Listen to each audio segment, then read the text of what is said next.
आंदोलन में उपस्थित हम सभी के अगुआ, मंच के राष्ट्रीय संयोजक और जल जंगल जमीन के संरक्षक आदरणीय गणेश राम भगत जी, जनजाति सुरक्षा मंच के सभी वरिष्ठ कार्यकर्तागण और पंडरापाठ आसपास से आए हुए सभी भाइयों और बहनों,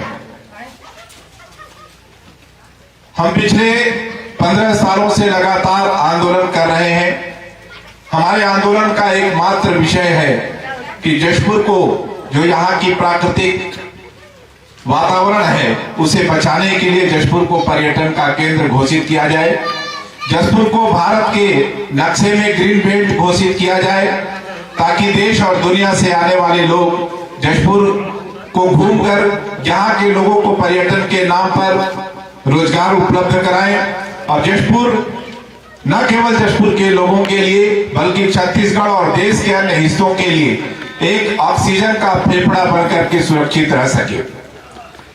हम सब लोग देख रहे हैं कि पिछले 15-20 वर्षों से लगातार जशपुर की धरती को खोदने का प्रयास कुछ कंपनी के उद्योगपतियों के द्वारा किया जा रहा है और दुर्भाग्य ये है कि ऐसे उद्योगपतियों को सरकारों के द्वारा अनुमति भी दी जा रही है। आज देश में भारत का संविधान लागू है। भारत के संविधान में जशपुर का जो जिला है, ये संविधान की 5वीं अनुसूची में आता है। संविधान ये कहता है कि अगर कोई 5वीं अनुसूची का जिला है, अगर वहां कोई व्यक्ति एक ढेला भी उठाना चाहता है तो वहां की ग्राम सभा से उसको अनुमति लेनी पड़ेगी, ग्राम सभा से पूछना पड़ेगा, ग्राम सभा का प्रस्ताव लेना पड़ेगा, तब आप वहां से एक ढेला उठा सकते हैं। लेकिन लगातार पिछले 15-20 वर्षों से जशपुर में एक कागज दौड़ रहा है, रोज नए ऑर्डर आते हैं और ये कहा जाता है कि जशपुर में अब बॉक्साइट का उत्खनन होगा। मैं उन कंपनियों से पूछना चाहता हूं, जिला प्रशासन से पूछना चाहता हूं और राज्य सरकार से पूछना चाहता हूं कि क्या आपको मालूम है कि जशपुर 5वीं अनुसूची में है? तो क्या कभी इस क्षेत्र में कोई ग्राम सभा हुआ? विभिन्न ग्राम पंचायतों से यहाँ पर लोग आए हैं। मैं आपसे भी पूछना चाहता हूं कि बॉक्साइट खोदने के लिए आप कोई ग्राम सभा में कभी गए हैं? कभी आपके सामने कोई ग्राम सभा हुआ? कभी आपने दस्तखत किया? कभी आपने अनुमति दी? और जब जनता अनुमति नहीं दी, जब ग्राम सभा अनुमति नहीं दिया, तो कौन होता है कि जशपुर से एक ढेला भी उठा सकता है?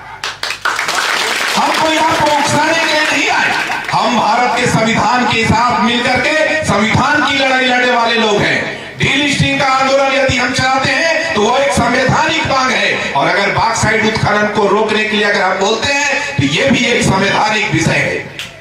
हम संविधान से लड़ेंगे, हम कागज से लड़ेंगे और जिला प्रशासन से हम पूछना चाहते हैं कि अगर आपके पास किसी भी ग्राम सभा का कोई भी प्रस्ताव हो जो कह रहा हो कि जशपुर के इस धरती को खोदकर यहाँ के बॉक्साइट को खोद कर ले जाओ, अगर एक भी ग्राम सभा का प्रस्ताव जो वैध हो अगर दिखा दे तो हम मान लेंगे कि जशपुर को आप खोद के ले जाइए। एक भी ग्राम सभा आज तक कहीं नहीं हुआ और कहीं कोई कागज लगा भी है तो वो कागज अवैध है। फर्जी हस्ताक्षर करा करके जो लोग मर गए हैं 15-20 साल पहले, उनके भी उसमें हस्ताक्षर है।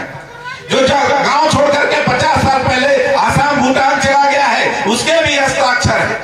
अगर कोई कागज जिला प्रशासन के पास है तो आज पूरी दुनिया में ग्लोबल वार्मिंग हो रही है। आप देख रहे हैं ना, आज हम लोग 15 जून को ये कार्यक्रम रखे।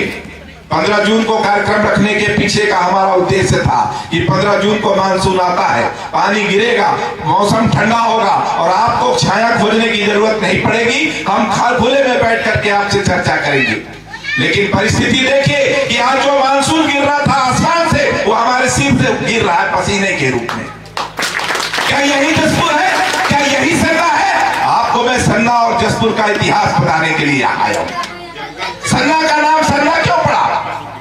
सन्ना का नाम सन्ना इसलिए पड़ा कि जब जशपुर से लोग सन्ना आते थे तो ठंडी हवाएं उनके कान में घुसती थी और कान में सन्न सन्न की आवाज आती थी। तब लोग यहाँ से जाते थे, लोग पूछते थे कि तुम कहाँ गए थे, तो बोलता था सन्ना गए थे, और तब वो गांव का नाम हो गया सन्ना। आप जिस धरती पर बैठे हैं इसका नाम पंडरापाठ है। क्यों है मालूम है आपको? किसी को मालूम है पंडरापाठ का नाम पंडरापाठ क्यों है? अरे भाई हमें सादरी बोली, पंडरा के सादरी में का के पंडरा कहें,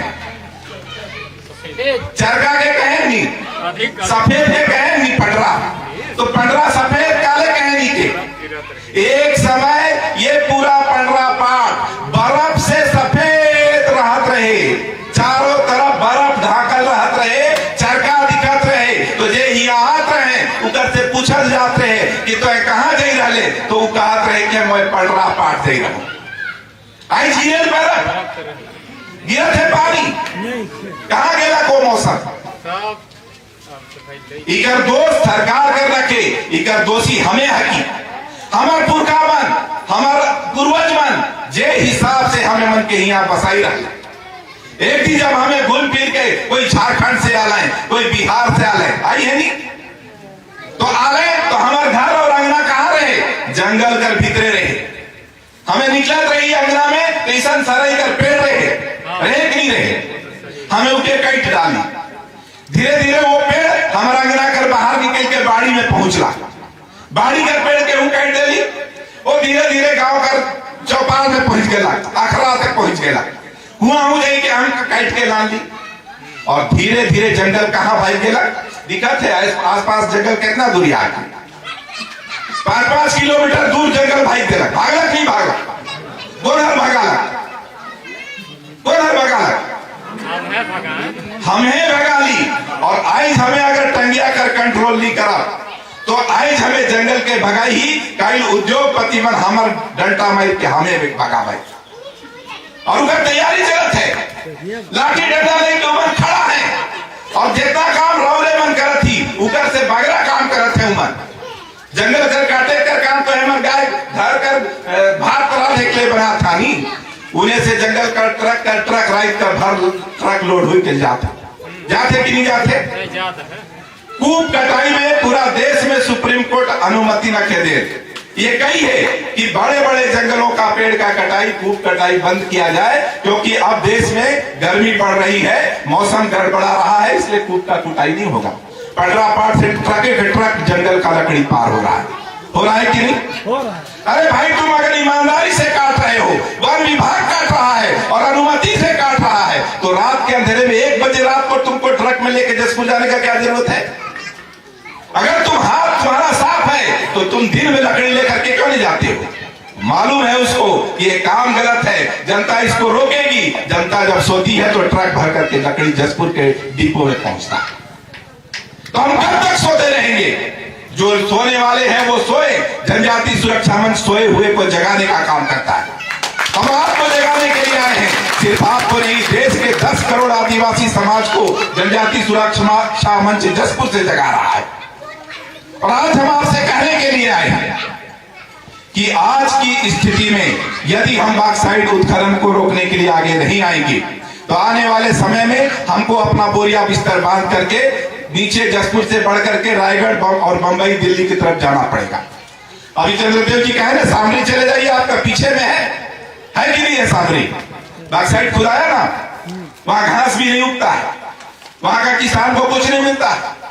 आप चले जाइए लोहरदगा, वहां के स्थानीय लोगों को कुछ नहीं मिलता, वो आज भी सड़क किनारे चना और अंडा बेचता है। चले जाइए मेन पार्ट, कुछ भी नहीं है। तो क्या आप भी चाहते हैं कि आप भी किसी सड़क के किनारे जाकर के चना और बुर्रा बेचे? चाहते हैं क्या?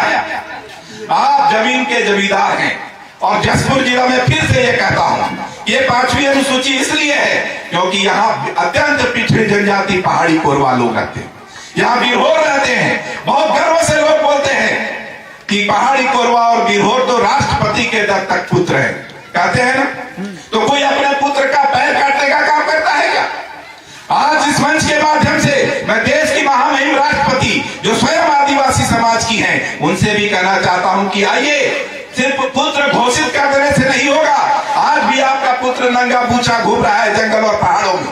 आपके पुत्र को घर के बिराने की स्थिति आ गई है, आपके पुत्र के सामने भूखे मरने की स्थिति आ गई है। आपका पुत्र एक बिजली का कड़ी के कारण मर रहा है, सड़क में लोग जा रहे हैं और बिजली गिर रही है, मर जा रहे हैं। लोग रोपा रोप रहे हैं खेत में, वहां बिजली गिर रहा है, मर जा रहे हैं। किसके कारण?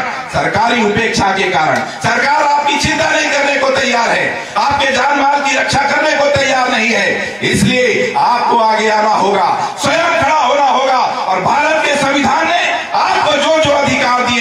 उन अधिकारों को मांगने के लिए जसपुर आकर के, अगर जसपुर से नहीं सुना जाता तो दिल्ली जाने के लिए भी आपको तैयार रहना होगा। और जनजाति सुरक्षा मंच आपको इस आंदोलन को करने के लिए हमेशा साथ देने को तैयार है। हम आपको ये कहने के लिए आए कि आज जसपुर की परिस्थिति, पंडरापाट की परिस्थिति सब कोई देख रहे हैं, दुनिया की देख रही है। लोग कह रहे हैं कि यहाँ बॉक्साइट है तो हम खोदेंगे। मैं इस मंच के माध्यम से पूछना चाहता हूँ कि अगर कल दिल्ली के नीचे, लाल किला के नीचे बॉक्साइट मिलेगा तो क्या प्रधानमंत्री उस बॉक्साइट को खोदेंगे? खोद सकते हैं क्या? बंबई में ताज होटल के नीचे में अगर बॉक्साइट मिलेगा, हीरा मिलेगा तो क्या उस होटल के नीचे खोद सकते हैं? खोदने के लिए गरीबों की जमीन चाहिए, आदिवासियों की जमीन चाहिए। तुम संविधान में खाली अधिकार दे करके रखे हो और जब जरूरत पड़ती है फील्ड में जाकर देने के लिए तो ना उसके पास जल बचा है। पानी लेने के लिए पहाड़ी कोरबा 1-1 किलोमीटर दूर पैदल जाते हैं। जा रहे हैं कि नहीं आप लोग? अपनी जमीन को देखने के लिए, खेत जोतने के लिए उनके पास पैसा नहीं है। 5 एकड़ जमीन का मालिक पहाड़ी कोरबा अपने ही खेत में मजदूरी करता है और इलाहाबाद से एक ठेकेदार आता है उसकी जमीन में टमाटर लगाने के लिए। है कि नहीं सच्चाई? कौन देखेगा इसको? कौन बचाएगा इस अन्याय से पहाड़ी कोरबा को? क्या जिला प्रशासन और सरकार सिर्फ इसीलिए काम कर रही है कि वो दलाली करे उद्योगपतियों का? पहाड़ी कोरबाओं के जीवन और जान माल की रक्षा करने की जिम्मेदारी सरकार की नहीं है? जिनको आप वोट दे करके भेजते हैं, क्या कभी वो पूछने आए कि आपको पानी मिल रहा है कि नहीं? आपको वृद्धावस्था पेंशन मिल रहा है कि नहीं? आपके पास राशन कार्ड है कि नहीं? क्या वो पूछने आता है कि आप जब पट्टा लेने जाते हैं तो तहसीलदार का बाबू आपसे 5,000 रुपया मांगता है? कौन बचाएगा आपको इन सब समस्याओं से? तो मैं आपसे ये कहने के लिए आया हूं कि आप खोदिए, बॉक्साइट भी जरूरी है, कोयला भी जरूरी है, लेकिन एक घर अगर होता है उस घर में 4 प्रकार के कमरे बनाए जाते हैं, पता है कि नहीं? एक तो सूतने का, एक तो बैठने का, एक तो पूजा करने का और एक तो भात रांधने का। होता है कि नहीं? तो क्या भात रांधने का कमरा में आप मेहमान को सुता दीजिएगा लाकर? हर चीज का व्यवस्था है ना।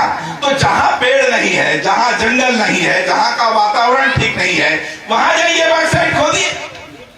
जब यहाँ जंगल है, भरपूर वातावरण है, देश और दुनिया के लोग यहाँ आकर के घूम के कहते हैं कि लोग पिक्चर बनाने के लिए स्विट्जरलैंड क्यों जाते हैं, जसपुर क्यों नहीं आते हैं? ये बंबई के डायरेक्टर आकर के यहाँ बोल करके गए। लेकिन दुर्भाग्य है कि आप एक फेफड़ा नहीं बचाने को तैयार है। शरीर में बहुत सारा अंग है, आंख है, कान है, नाक है, लेकिन सांस लेने का काम तो फेफड़ा करता है ना। तो ये फेफड़ा है जसपुर, छत्तीसगढ़ का, झारखंड का, उड़ीसा का फेफड़ा है। अगर आप यहाँ के जंगल को काट कर खत्म कर देंगे तो आने वाले समय में, जैसे कोरोना के समय में हम लोग ऑक्सीजन के लिए नाक में पाइप लेकर के घूम रहे थे ना, उससे भी बड़ी स्थिति निर्मित हो जाएगी। और इसके लिए जसपुर को बचाने की जिम्मेदारी न केवल जसपुर के लोगों की है, यहाँ के जिला प्रशासन की है और यहाँ काम करने वाली सरकार की है, जनप्रतिनिधियों की है। मैं उनसे भी कहना चाहता हूँ कि आप आइए, जसपुर की जनता क्या चाहती है उनके बात सुनिए और उनको समझिए और जो निर्णय जसपुर की जनता करे उनके साथ साथ सहयोग देने को तैयार हो जाएगी।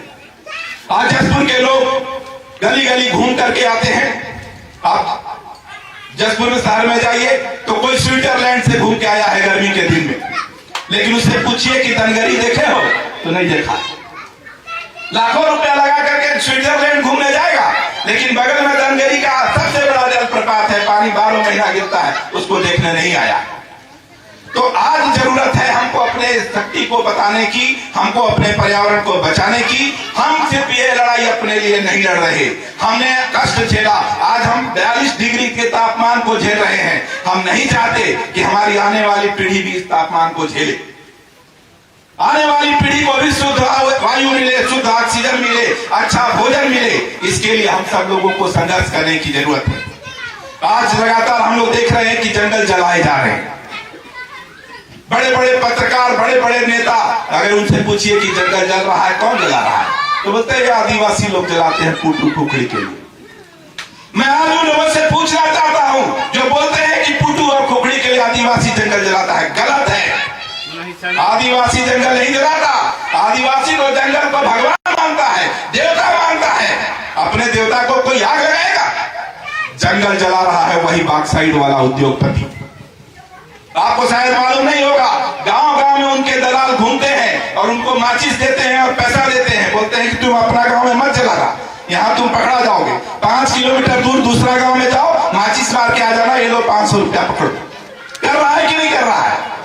गली गली जितने जंगल है, आपको ऐसा जलता हुआ जंगल कभी दिखता था? क्यों जल रहा है जंगल? इसका भी कारण हमारे पास है। आप लोगों को मालूम है कि हम बोल रहे हैं कि जसपुर पेड़ों का शहर है, जंगलों का शहर है, और ये जो बॉक्साइट खनन करने के लिए जो लाइसेंस जिस कंपनी को मिला है, उसको एक रोक खाली है, एक अवरोध है, एक ब्रेकर है सिर्फ, और वो है यहाँ की हरियाली। जब दिल्ली सरकार ऊपर से गूगल से फोटो खींचता है ना पटरा पाट का, तो चारों तरफ हरा दिखता है, और दिल्ली सरकार बोलती है कि जब तक जसपुर हरा दिखेगा हम तुमको बॉक्साइट खोदने का अनुमति नहीं देंगे। और इसी षड्यंत्र के तहत वो उद्योगपति आता है, लोगों को बरगलाता है, बोलता है जंगल को काटो, जंगल को आग लगाओ, जितना जल्दी जल सकता है जला दो, और जिस दिन जल करके जंगल ठूस हो जाएगा, गूगल से जब फोटो खींचा जाएगा तो सिर्फ पाठ और पाठ नजर आएगा, उस दिन से बॉक्साइट का खनन शुरू हो जाएगा। तो हम आपको ये कहने के लिए आए हैं कि जो उद्योगपति चाहता है वो काम आप मत करिए।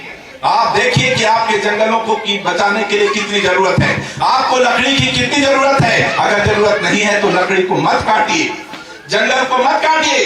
जिस दिन आप अपने पेड़ पर कुदाली चलाते हैं, उसी दिन आप अपने परिवार पर कुदाली चलाते हैं कि वो बॉक्साइट खनन करने के लिए एक कदम आगे बढ़ा देते हैं आप उद्योगपतियों को। इसलिए अगर जरूरत नहीं है तो भगवान आपको जब देता है तो छप्पर फाड़ के देता है। आप जंगल में रहते हैं, कभी भी किसी को जलाऊ लकड़ी की कमी नहीं हुई है। जलाऊ लकड़ी के लिए हमारे पूर्वजों को भी जरूरत पड़ता था, लेकिन आज तो गैस है, दुनिया भर की व्यवस्था सरकार दे रही है। तो जरूरत जितना है उतना ही पेड़ काटिए। जिस दिन आप जितना डगाल काटेंगे, जितना पेड़ काटेंगे, उतना ही उद्योगपति को बुलाने के लिए आप रास्ता बना रहे हैं। तो आप अपने जंगल को बचाने के लिए आगे आइए। संभव हो कि इस बरसात में जितना ज्यादा से ज्यादा पेड़ लगा दें। हमको चीलने आने की, चीखने की जरूरत नहीं है, हाई कोर्ट सुप्रीम कोर्ट जाने की जरूरत नहीं है। आप अगले मानसून में 1 लाख पेड़ लगा दीजिए। कोई माई का लाल आपके यहाँ से बॉक्साइट खोदने नहीं आएगा, कोई बॉक्साइट का एक कंकड़ भी यहाँ से उठाकर ले जाने नहीं सकेगा। अगर आप 1 लाख पेड़ यहाँ लगा देते हैं तो चारों तरफ हरियाली होगी, और उस हरियाली के कारण उद्योगपति अपने आप बैठ जाएंगे, बॉक्साइट खनन का रास्ता अपने आप बंद हो जाएगा।